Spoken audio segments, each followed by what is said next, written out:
അൽഹംദുലില്ലാഹ്. അല്ലാഹുവിന്റെ അപാരമായ തൗഫീഖോടുകൂടി ഒരു സൂര്യപ്രഭാതം കാണാൻ നമുക്ക് വീണ്ടും ഭാഗ്യം ലഭിച്ചിരിക്കുകയാണ്.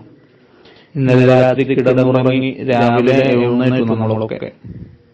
അങ്ങനെ ഉറക്കിൽ നിന്ന് എഴുന്നേറ്റ് കഴിഞ്ഞാൽ ലാ ഇലാഹ ഇല്ലാ അൻത വഹ്ദഹു ലാ ശരീക ലഹു ലഹുൽ മുൽക്കു വലഹുൽ ഹംദു വഹുവ അലാ കുല്ലി ഷൈഇൻ ഖദീർ അൽഹംദുലില്ലാഹി വസുബ്ഹാനല്ലാഹി വലാ ഇലാഹ ഇല്ലല്ലാഹു വല്ലാഹു അക്ബർ വലാ ഹൗല വലാ ഖുവത ഇല്ലാ ബില്ലാഹ് എന്ന ദിക്ർ ചൊല്ലുകയും ആ ദിക്ർ ചൊല്ലിയതിനു ശേഷം അല്ലാഹുമ്മ ഗഫിർലി, അല്ലാഹുവേ നീ എനിക്ക് പൊരുത്തപ്പെട്ടു തരണമേ എന്നോ അല്ലെങ്കിൽ മറ്റെന്തെങ്കിലും ദുആ ചെയ്തു കഴിഞ്ഞാൽ അവനിക്ക് ഉത്തരം നൽകുമെന്ന് ഹബീബായ റസൂലുള്ളാഹി സ്വല്ലല്ലാഹു അലൈഹി വസല്ലം തങ്ങൾ പഠിപ്പിക്കുന്നുണ്ട്.